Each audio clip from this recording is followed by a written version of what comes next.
Hello बच्चों, कैसे हो? अच्छे हो? रियल नंबर का दूसरा लेक्चर समझ में आया? पी बाई क्यू के टर्म में रिप्रेजेंट करने वाला समझ में आ गया होगा। अगर नहीं आया होगा तो तुम डाउट कभी मेंशन करना, हम उसको क्लियर कर देंगे, ठीक है ना। आज लेक्चर थर्ड है रियल नंबर के थर्ड लेक्चर में हम लोग आज डिस्कस करेंगे प्रॉपर्टी रेशनल नंबर की। एंड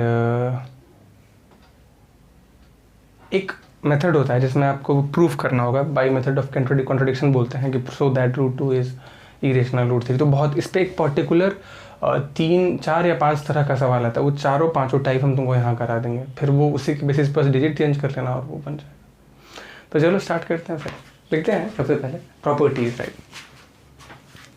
लिखो properties.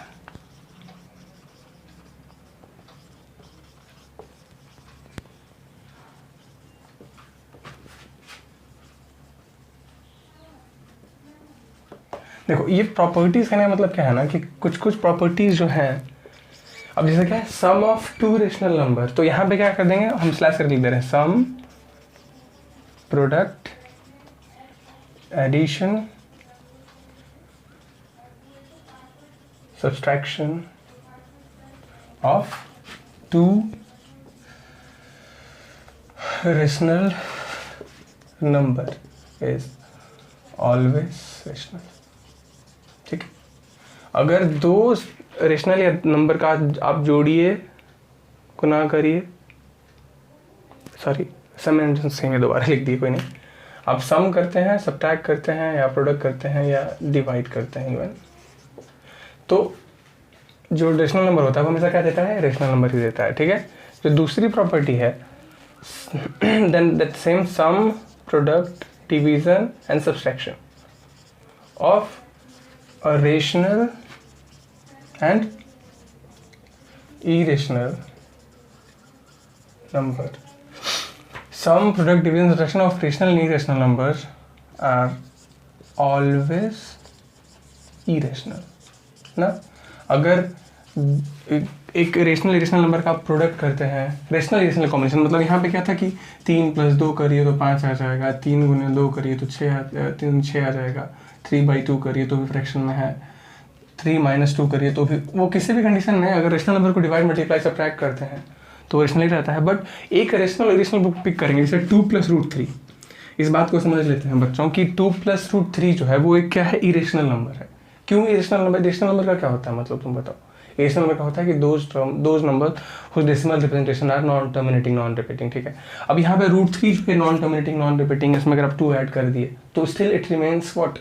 Non terminating non repeating. That's why जैसे यहाँ 3√5 लिख दो, ये भी सेम कंडीशन है। जब ये नॉन टर्मिनेटिंग नॉन रिपीटिंग आप इससे प्रोडक्ट करोगे तो थोड़ा ना ये टर्मिनेट कर जाएगा। या फिर you can do it like through 3/√5, ये भी पॉसिबल नहीं है। एंड यू कैन डू और 7 + 3√2। तो ये सारे जितने भी रेशनल इरेशनल नंबर का कॉम्बिनेशन होता है वो हमेशा क्या होता है? वो हमेशा इरेशनल होता है। ठीक है, ये याद रखना। ठीक है, और अगला करते हैं सम ऑफ टू इरेशनल ना, irrational or rational may be rational और इरेशनल। अगर दो इरेशनल नंबर को सम करते हैं तो जो रिजल्टेंट है, तुम बोलोगे सर क्या इरेशनल नंबर, दो इरेशनल नंबर को जोड़ने से रेशनल नंबर आ सकता है? बिल्कुल। देखो, जैसे √5 में और प्लस माइनस √5 को ऐड करो, देखो ये 0 आ गया। 0 क्या है? इरेशनल। तो जरूरी नहीं है, दो इरेशनल नंबर का सम रेशनल भी दे सकता है और इरेशनल भी दे सकता है।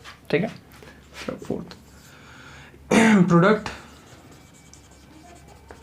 Of two irrational, product of two irrational, product and sum division दोनों एक साथ समझ लो। Product and division of to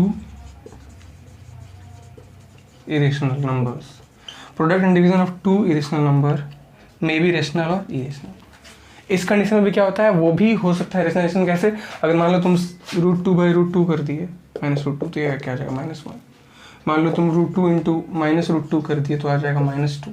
तो इरेशनल के प्रोडक्ट का रेशनल आ गया। तो ये बात कंडीशन है कि जब भी दो इरेशनल नंबर को आपस में करते हैं ना, जब भी दो इरेशनल नंबर को आपस में जोड़ते हैं, आपस में घटाते हैं, आपस में डिवाइड करते हैं, आपस में सब्ट्रैक्ट करते हैं, तो जो रिजल्टेंट होता है वो रेशनल भी आ सकता है और इरेशनल भी आ सकता है। ठीक है, तो अब ये कंडीशंस क्लियर रखना दिमाग में कि दो रेशनल नंबर का सम हमेशा रेशनल होता है, पॉइंट नंबर 1।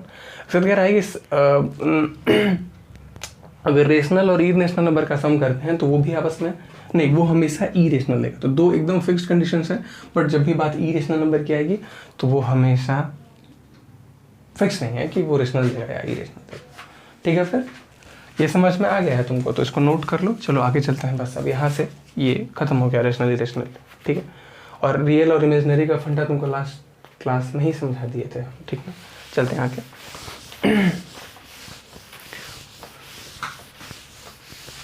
ये बहुत हेल्पफुल होगा तुम्हारे लिए ना। अच्छा, अब आगे चलते हैं। जैसे अब यहाँ पे आता है प्रूविंग इरेशनल नंबर्स। तुम आएगा कि सो दैट, जैसे मान लो यहाँ पे तुम्हारे पास क्या टर्म्स आया, जैसे तुम्हारे पास आया √2, अलग अलग टाइप्स आता है। तो अब तुमको ना 1 by 1 कराएं, जो सबसे इंपॉर्टेंट, जो सबसे जिस पे सवाल भी आता है, हालांकि एग्जामिनेशन पॉइंट ऑफ व्यू से नहीं सोचना चाहिए तुमको, बट उस पर ना सवाल ज़्यादा आता है। So that √2 is irrational, √7, √3, √5। तो ये जो भी परफेक्ट स्क्वायर नहीं है उनका रूट करने से वो इरेशनल होता है। बट तुमको डिवीजन मेथड से प्रूव नहीं करना है, तुमको प्रूव करना है मेथड ऑफ कॉन्ट्रडिक्शन से। तो आज हम लोग बेसिकली वही पार्ट करेंगे। यहाँ से लिखेंगे proving number irrational by the method of contradiction. ठीक, ये ध्यान से समझना है। मेथड ऑफ कॉन्ट्रडिक्शन में आपको डिवाइड करने की जरूरत नहीं है, लॉजिक वाइज प्रूफ करेंगे 1 by 1। उसके पीछे स्टेप है तो उसके पीछे कुछ ना कुछ रीज़न होगा, इसलिए उन बातों को तुम ध्यान से समझते चलना।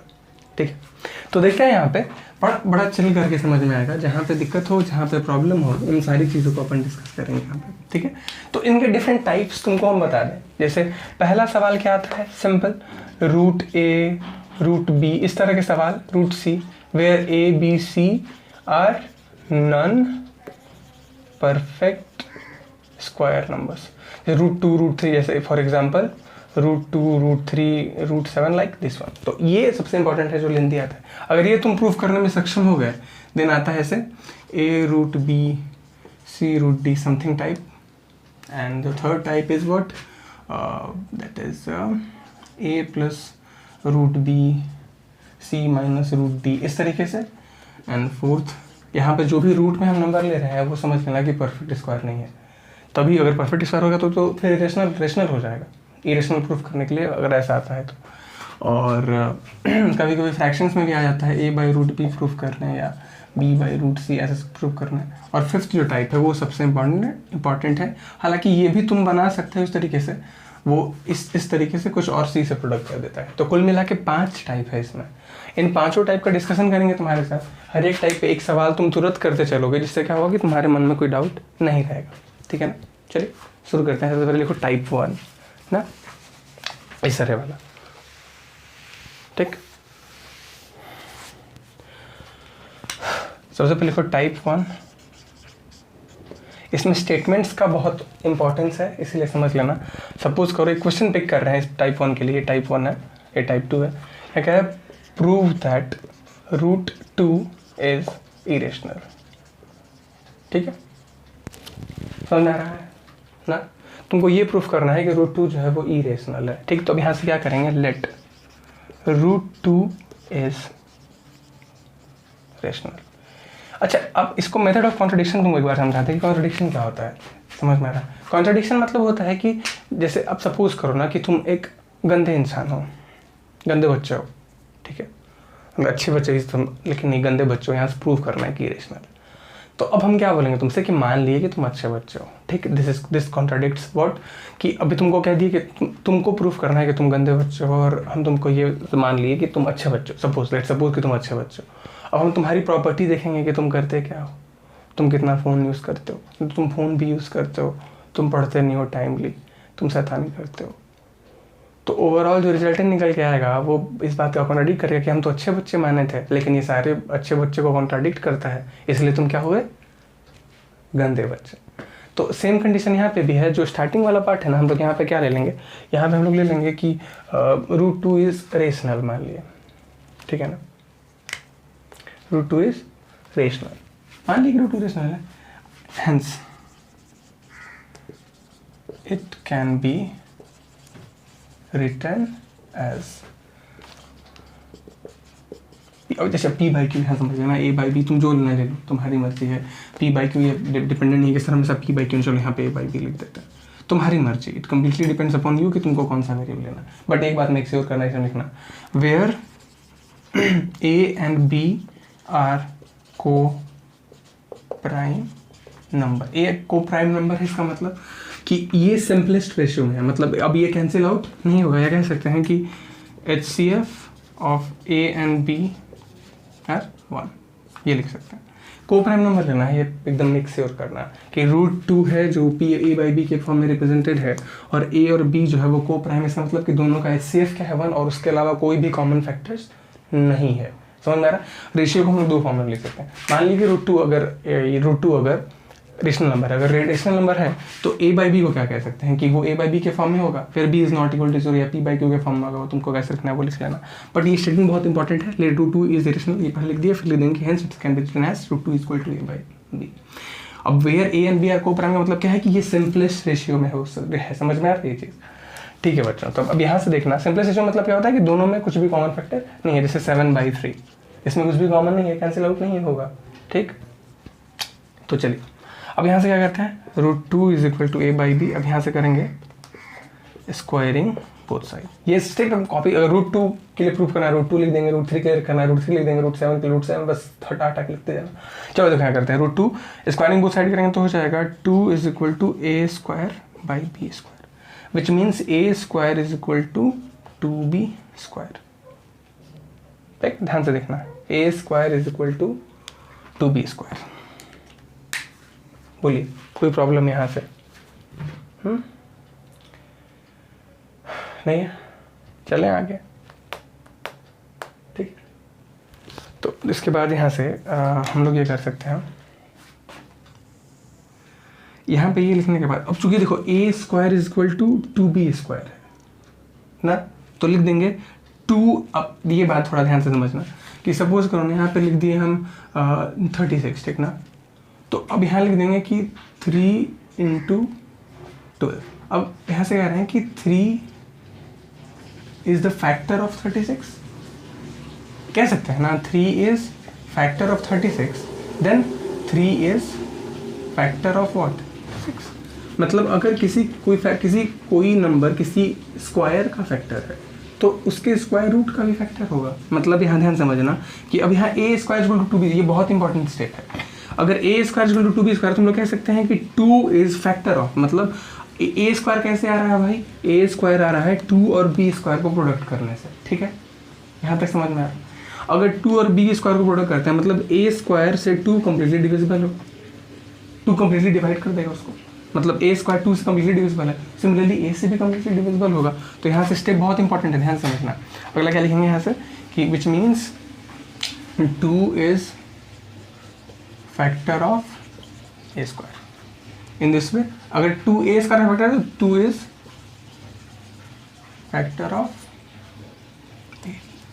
ध्यान से देखना, अगर वो a² अगर वो 36 का है तो वो 6 का भी होगा ना, a² का है तो a का भी होगा, ठीक है।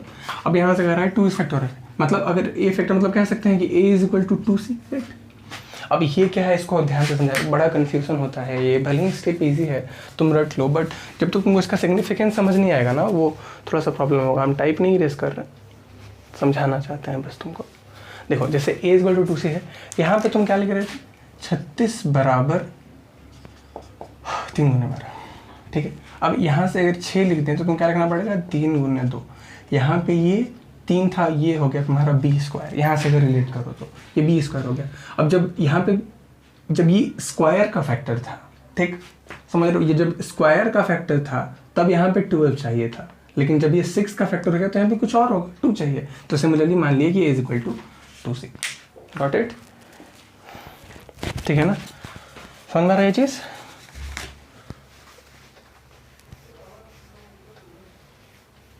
Okay A is equal to 2c हो जाएगा ना। अब क्या करेंगे, इसको ना इक्वेशन 1 कर दो, पुटिंग इन इक्वेशन 1। अब ए की जगह 2c पुट करोगे तो हो जाएगा 4c square is equal to 2b square. यहाँ से हो जाएगा 2, what we have, b square is equal to 2c square. ध्यान से देखना ये इसके पीछे लॉजिक क्या है कि अगर यहाँ पे, अब यहाँ पे पहले A square equal to 2b square है, जैसे तुमने इक्वल टू 2c पुट किया तो यहाँ पे इस इक्वेशन में ही हो जाएगा 4c स्क्वायर, क्योंकि जो 2 है वो ए का फैक्टर है। कोई भी नंबर अगर किसी का फैक्टर है तो उसको इस फॉर्म में लिख सकते हैं। सब उसको यहाँ पे लिख रहे हैं 64, ठीक ना। अगर इसका फैक्टर 4 है तो उसको लिख सकते हैं 16, ठीक है ना। तो ये 4 हो गया और ये c हो गया, तो इस तरीके से लिखना है यहाँ पे। तो अब यहाँ से क्या हो जाएगा, फिर वही कंडीशन आ गया, यहाँ से लिख देंगे कि 2 is factor of b square in this way. जैसे अगर 2b स्क्वायर का फैक्टर है तो 2 is also factor of b। अब यहाँ से देखो, यहाँ कह रहा है कि 2 जो है वो a का फैक्टर है, 2 जो है वो b का फैक्टर है, तो लिख देंगे as 2 is factor of a as, ये लिखना बहुत जरूरी है, as well as b, which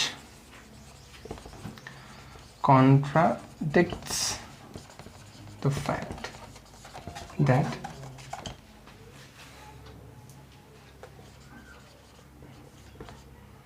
they are rational। अगर 2 जो है वो a का भी फैक्टर, यहाँ तो तुम क्या लिए थे कि a और b जो है वो 1 होना चाहिए। हम ये बताए थे कि अगर ये अच्छा लड़का है तो इनकी ये होमवर्क टाइम से बनाते होंगे, ये टाइम से पढ़ते होंगे, लेकिन बाद में पता लगी तो टाइम से पढ़ ही नहीं रहे, तो इस बात का कॉन्ट्रडिक्शन किया। Hence this contradicts that they are rational। Hence बस ये लिखना होगा, is 2 is a factor of a as well as b which contradicts the fact that they are rational।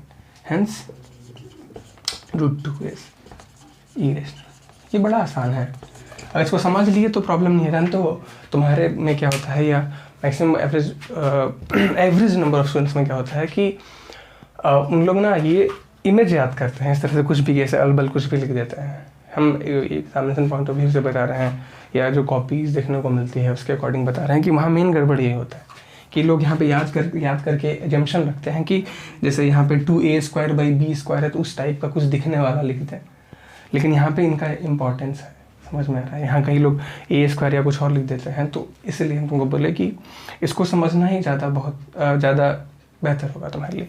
अब जैसे ये तुमको तुम्हारा प्रूफ हो गया टाइप 1, ठीक है। अब टाइप 1 में तुम समझ में आ रहा है, कोई तुम प्रूफ करो √3, वीडियो पॉज करो ना, वीडियो पॉज करो और प्रूफ करो √3, और हम क्या करेंगे, बन गया, ठीक है। देखो यहाँ पे ये √3, यहाँ √3 लिख देंगे, ये 3 हो जाएगा, ये 3 हो जाएगा, यहाँ लिख देंगे 3 इज फैक्टर ऑफ 3, 3c, ये हो जाएगा 9, ये हो जाएगा 3, 3 3 जा 9, 3c square as 3 is factor of this, 3 is, बस खाली एडिट कर देना है, ये काम तुम नहीं कर सकते।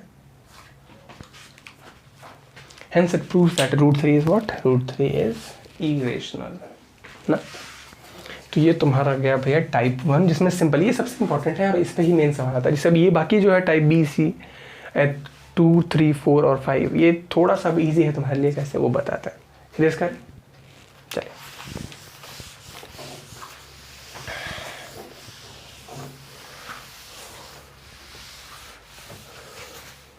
सबसे इंपॉर्टेंट ये था टाइप 1 ना, इस पे 2-4 सवाल कर लेना, बन जाएगा। बहुत इजी दिया है तुम्हारे एक्सरसाइज में। पाई क्यों नहीं होता वो सारे क्वेश्चन डिस्कस कर चुके हैं तुमसे, सेकंड देखना। टाइप 2 ये आता है इस तरीके से। अब डायरेक्टली सवाल उठाना है, प्रूव दैट 3√2 इज इरेशनल। ठीक, ये तुमको प्रूव करना है कि 3√2 जो है वो क्या है, इरेशनल है। ठीक, तो अब हम क्या करते हैं, यहाँ से सिर्फ सेम वही है, p/q या वो लिखने की जरूरत नहीं है, या चाहो तो उस तरीके से भी बना सकते हो, बहुत इजी है। 2-3 मेथड अब यहाँ से आ जाता है, वो दोनों काम कर सकते हो। लिख दो कि लेट 3√2 इज रेशनल नंबर। ठीक, 3√2 जो है वो क्या है, रेशनल नंबर है। ठीक, समझ में आ रहा है चीज। 3√2 जो है वो एक क्या है, रेशनल नंबर है। अब तुमको यहाँ से क्या करना है कि अगर ये रेशनल नंबर है तो अब 3√2 में तुम इस 3 को हटा दो, 3 को हटाने के लिए इसको किससे मल्टीप्लाई करना पड़ेगा, 1/3 से। दो मेथड है यहाँ से, समझना ध्यान से, इसको p/q वाले फॉर्मेट से भी बना सकते हैं, उससे समझ लो। यहाँ लिख देंगे 3√2 is equal to p/q, squaring both side. यहाँ हो जाएगा 9(2) इज इक्वल टू p/3q, ऐसे लिख सकते हो। समझ में आ रहा है ये चीज़? तो एक तो यहाँ पे ये है p और q कॉमन फैक्टर्स लेके यहाँ से ये एप्लीकेशन कर सकते हो, या इससे बहुत ही ज़्यादा कन्वीनियंट है ये। समझ में आ रहा है? 3√2 यहाँ से करके 2 इक्वल टू p/3q कर दिए, चलिए देंगे दिस कॉन्ट्रडिक्ट्स द फैक्ट और बन जाएगा। एक और आसान तरीका है इससे, जो हम तुमको बता रहे थे, p/q से ज़्यादा। p/q वाला लॉजिक ना सिर्फ √2 √3 वाले में इस्तेमाल करना, यहाँ नहीं, ठीक है। और यहाँ क्या लिख देंगे, 3√2 इज रेशनल नंबर, तो यहाँ लिख देंगे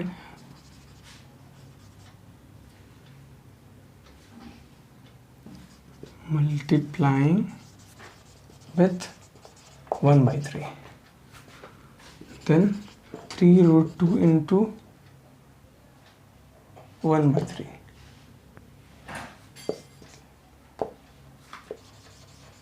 will be रेशनल। क्या है, मान लिया यहाँ से क्या कि 3√2 एक रेशनल नंबर था, तो क्या किए कि मल्टीप्लाइंग विथ 1/3। अब यहाँ से क्या किया, 3√2 इंटू 1/3 किया, तो ये भी क्या होगा, रेशनल। क्यों? As product of two rational is always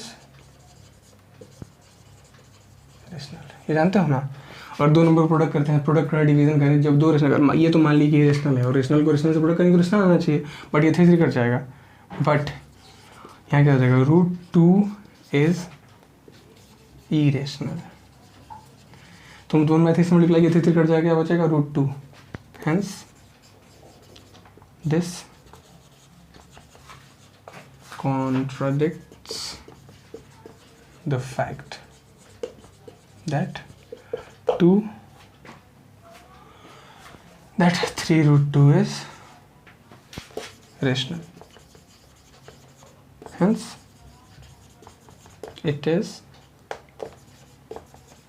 irrational, ठीक है ना। √2 is irrational, hence this contradicts the fact and that 3√2 is rational, hence it is irrational, ठीक है। तो जो ये है 3√2 वो irrational हो जाएगा। अब इसी में अलग अलग सवाल आता है, ये नोट कर लो इसको, वीडियो पॉज करके, बड़ा आसान है यहाँ पर। दिस इम्प्लाइज करके लिख सकते हो, स्टेटमेंट वाइज है इसलिए बड़ा इजी है। अब सपोज करो यहाँ से ना एक सवाल और करते हैं, 7√5, ये ऐसा कुछ भी प्रूव करना, ठीक है।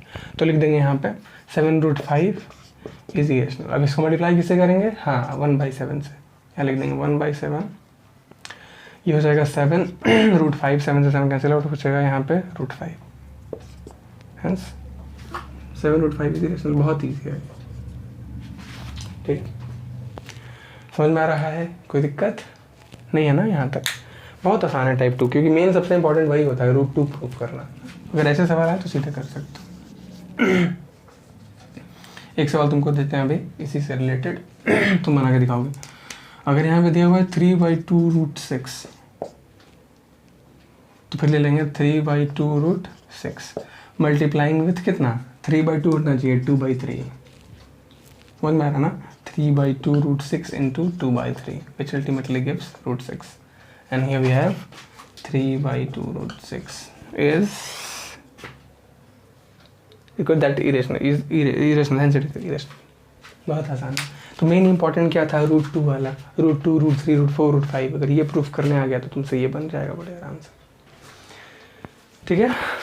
अब चलते हैं टाइप 4 की तरफ, उसके बाद टाइप 3 पे आते हैं फिर से, चले।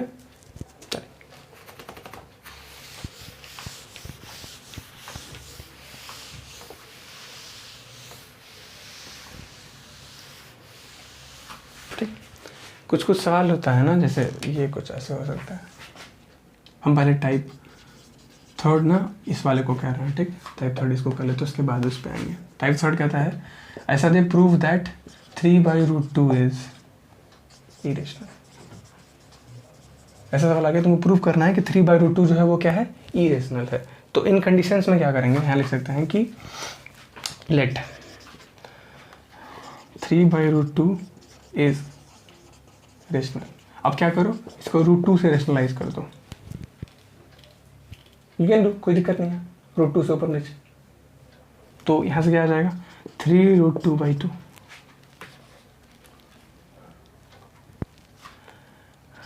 Late is rational, 3√2/2 rational. फिर वही एक लॉजिक कि मल्टीप्लाइंग विथ 2/3, अब 2/3 से मल्टीप्लाई करेंगे, सेम लॉजिक लगा देंगे। तो टाइप 4 बड़ा इजी से रिलेटेड ही है। अगर नीचे दे फ्रैक्शन तो ऊपर नीचे रेशनलाइज कर लेंगे, रेशनलाइजेशन जानते ही हो, जैसे रूट से दिया उसको कर दो तो वापस से वो टाइप 2 बन जाएगा, और टाइप 2 तो तुमको प्रूफ करने आता ही है ना, इस तरीके से बन जाएगा। चलिए टाइप 4 देखते हैं।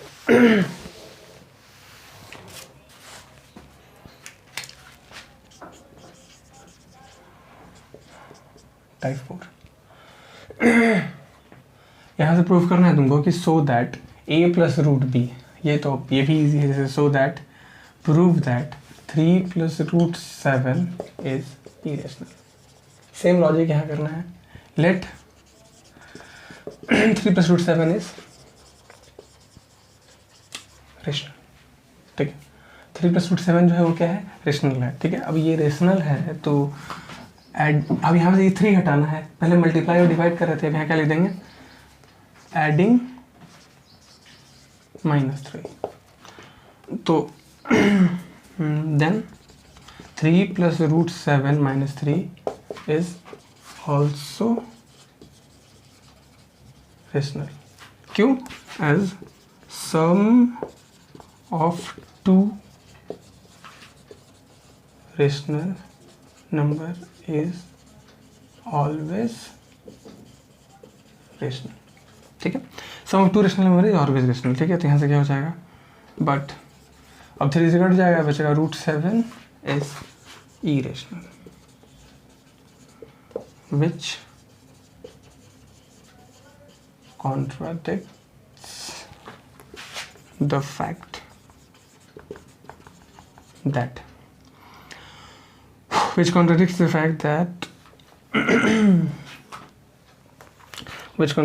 fact that 3 plus root 7 is rational.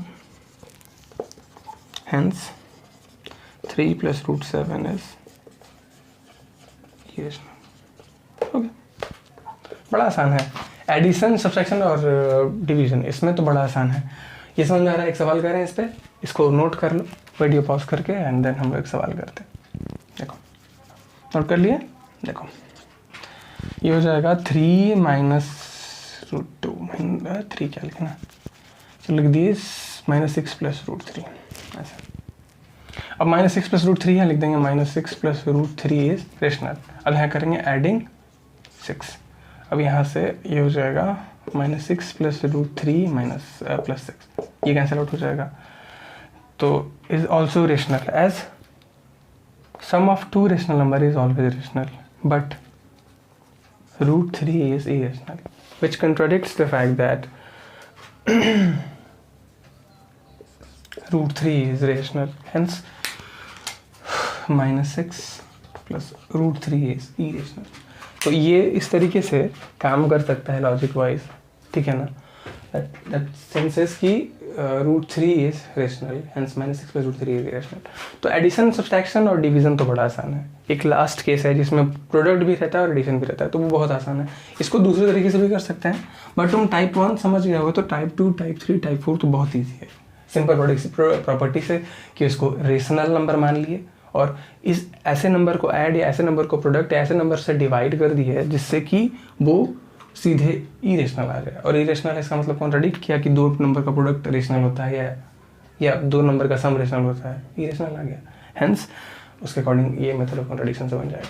Last वाला सवाल है, इसमें थोड़ा सा अलग वेरिएशन होता है, हालांकि इसको भी इसे ऐड सब्ट्रैक्ट करके बना सकते हो। तो ए प्लस जिसे इरेज करें क्या इसको, रुक जाओ पहले ये मेथड ऑफ कॉन्ट्राडिक्शन से बता देते हैं। अगला टाइप इसी से बन जाएगा, ये टाइप 5। इसमें क्या आता है ना कि a प्लस यहाँ पे कॉम्बिनेशन आ जाएगा, जैसे यहाँ दे देगा 3 माइनस 2 रूट 5, ठीक। अब यहाँ पे सारा कुछ है तो यहाँ लिख देंगे कि 3 माइनस 2 रूट 5। सबसे पहले एडिंग -3,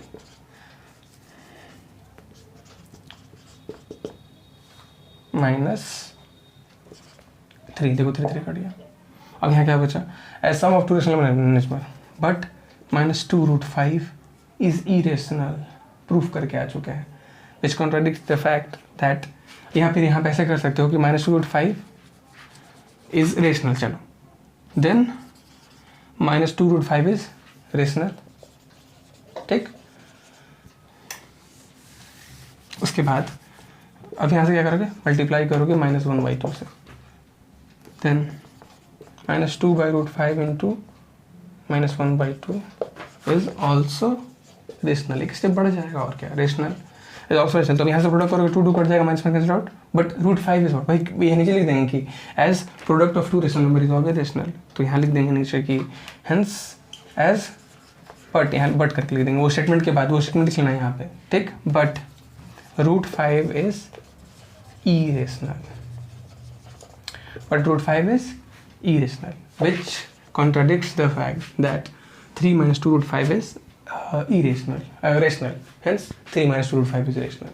ये एक मेथड हो गया, एक मेथड और होता है जो तुमको बताते हैं, ठीक है, ध्यान से देखना, ये लास्ट टाइप है।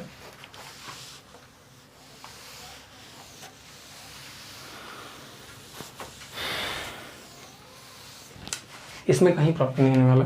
अब मैक्सिमम साइज HCF LCM वाला सेक्शन छोड़ दो, जो कि यूक्लिड डिवीजन एल्गोरिथम पे बेस है, तो तुमसे ऐसा कोई सवाल नहीं है जो नहीं बनेगा, सारा सवाल तुमसे बन जाएगा इस कॉन्सेप्ट के बाद। इसके बाद एक और लेक्चर करेंगे यूक्लिड डिवीजन एल्गोरिथम, और एक दिन आएंगे तो शॉर्ट सिनॉप्सिस में एक लेक्चर करेंगे जिसमें NCERT तुम्हारा डिस्कस करता है, तुम्हारे से अग्रवाल या RD शर्मा कोई भी प्रेफर कर सकते हो, ठीक है ना, बना सकते हो कोई भी। तो यहाँ पे अब क्या है, जैसे अगर मान लो इक्वेशन ले लिया, late 3 - 2√5 is equal to p/q, ठीक, मान लिया p/q ऐसे होता है, ऐसे ले लिया, यहाँ ले लेंगे स्क्वायरिंग बोथ साइड। अब यहाँ से स्क्वायरिंग बोथ साइड करोगे तो ये हो जाएगा 9 + 4 × 5 + 3 × -2√5, 2 × 3 × -2√5 विच इज इक्वल टू p²/q²। अब यहाँ हो जाएगा कितना, 20 और 9 29, यहाँ हो जाएगा 6 × 12 -12√5 is equal to p²/q² minus बच्चों का 20 और 29।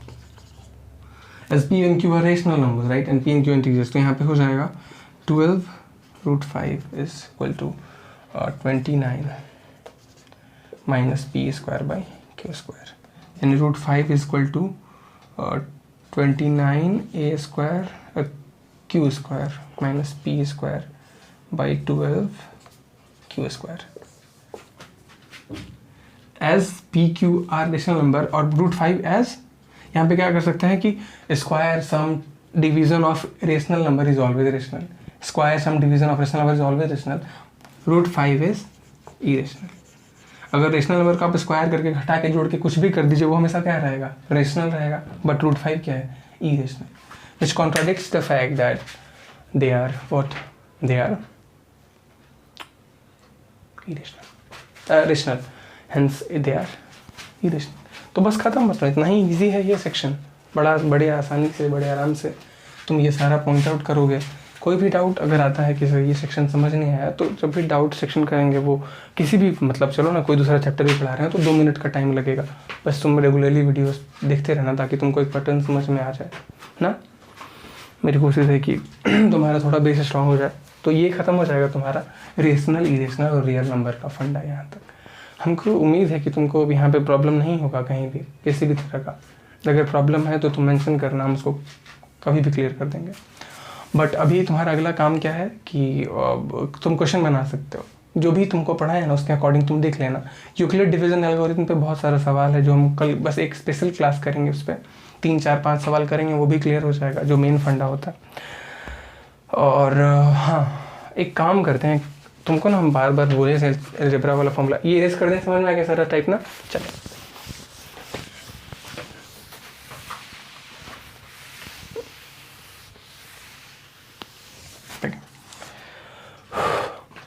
कुछ कुछ तो बहुत आसान है, तुम जानते हो, बट फिर भी नोट कर लेना। ये काम इसलिए आएंगे जैसे ये टूल है मैथमेटिकल, ये भाई 9th में 10th में ही नहीं, 9th में तुम्हारे काम आया था, 10th में ये टूल्स के जैसे काम आएगा। इनसे सवाल कॉम्प्लिकेट हो सकता है, प्रूफिंग द आइडेंटिटी है, बहुत सारे ऐसे सेक्शन है जहाँ इनका ज़बरदस्त यूज़ है, इसीलिए इन पर थोड़ा कमांड होना चाहिए। ये सब बहुत नॉर्मल फॉर्मूला है जो तुमको मालूम है, बट स्टिल तुमको लिख लेना है।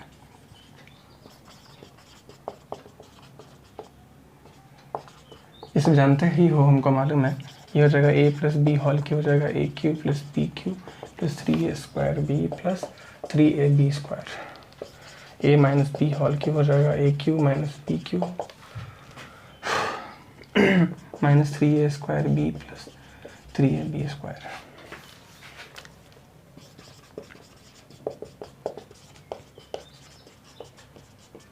ये सब तो तुमको याद है तो अच्छी बात है, नहीं याद है तो कोई बात नहीं, ये सब डेली डेली देखते रहना, ठीक है ना। ये तो सिंपल है, यहाँ तक अगर आ गया है तुमको तो यहाँ से और लिख सकते हो, ये A square minus B square को क्या लिख सकते हैं, A plus B into A minus B. A cube minus B cube क्या लिख सकते हैं, A minus B into A square plus B square plus A B. ये बहुत ज़्यादा इंपॉर्टेंट है ये सारे, A plus B into A square plus B square minus A B. इसके बाद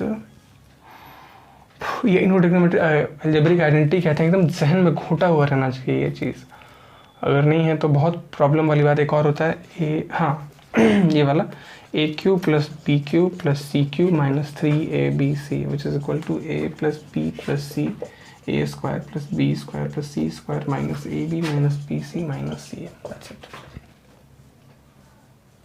तो बेसिक फंडा है ना कि अगर तुमको ये सारी चीज़ें अगर याद नहीं हैं तो तुम्हारा मैथ्स अल्टीमेटली वीक होता चला जाएगा, क्योंकि सवाल सिर्फ एक कॉन्सेप्ट पे नहीं आता है। अभी तो चलो ठीक है, फिर भी तुम्हारे लिए फॉर्मूला है, तुमको आगे बहुत लोग कह भी होंगे कि ट्रिग्नोमेट्री बहुत डिफिकल्ट होता है, अग्री, लेकिन ऐसा कुछ है नहीं। ट्रिग्नोमेट्री के डिफिकल्ट होने के पीछे रीज़न ये है कि वो अकेला कॉन्सेप्ट सवाल नहीं पूछ सकता। जहाँ तक ट्रिग्नोमेट्री में कॉन्सेप्ट की बार बार बात क्यों कर रहे हैं बच्चों की, क्योंकि mathematics is all about concepts. Formula put करके आंसर लाना मैथमेटिक्स नहीं, बिल्कुल भी नहीं ना। ये तो वही बात होगी कि तुम एक हिस्ट्री रट रहे हो समझे भी ना, तो mathematics is all about concept. तो इसलिए इन छोटी छोटी चीज़ों में ही बात छुपी हुई है, तुम देखना ही आगे कैसे तुम्हारे लिए रिजल्टेंट का काम करती हैं, जो बहुत फ़ायदेमंद होगा तुम्हारे लिए। तो आई सजेस्ट कि याद कर, इसको डेली देखते रहना, एक दिन याद करने से नहीं होगा। डेली अगर देखते रहोगे ना तो तुम्हारे रिफ्लेक्स सेक्शन में आ जाएगा, बिल्कुल उसी तरीके से जिस तरीके से तुम कॉन्फिडेंटली चल लेते हो, बिल्कुल उसी तरीके से जिस तरीके से तुम बाइक चला लेते हो। तो बच्चों इस चैप्टर को यहाँ तक कंप्लीट करो। मिलते हैं अगली क्लास में, यूक्लिड डिवीजन एल्गोरिथम करेंगे वहाँ पे, और जो कुछ छूटे उटे कॉन्सेप्ट हैं अगर डाउट तुम्हारा आया तो I suggest I clear it out. चलो मिलते हैं अगली क्लास में कुछ नई समस्याओं के साथ। Bye bye.